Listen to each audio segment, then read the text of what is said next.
సమస్త సృష్టికి ముందుగా ఓ అంతులేని శూన్యం.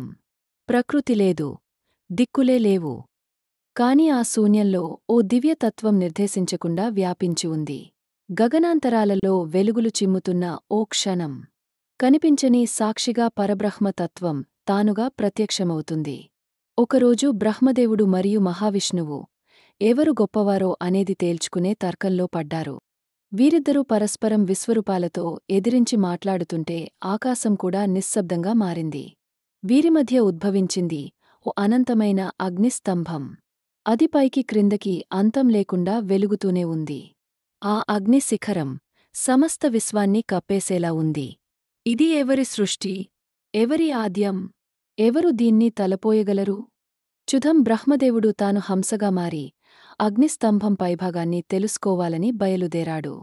మహావిష్ణువు వరాహ స్వరూపంలో భూలోకపు లోతుల్లోకి దిగుతూ ఆ స్తంభం అడుగున ఎక్కడ ఉందో తెలుసుకోవాలని యత్నించాడు. అంతిమంగా అగ్నిస్తంభం మధ్య నుండి ఓ దివ్యరూపం అవతరించింది. నీలవర్ణ తేజస్సుతో శివుడు ప్రత్యక్షమయ్యాడు. జటామయూతో, త్రినేత్రంతో, భయంకరమైన శాంతతతో శివుడు ఆ అగ్నిరూపంలో విశ్వానికి సందేశంగా ప్రత్యక్షమయ్యాడు. శివుడు బ్రహ్మ, విష్ణువులను చూసి గొప్పతనం తర్కం అవసరం లేదని, వినయం గొప్పదని బోధించాడు. ఆయన చేతి ఈశాన ముద్రతో వారిద్దరినీ ఆశీర్వదించి తాను అనంత తత్వమని ప్రకటించాడు.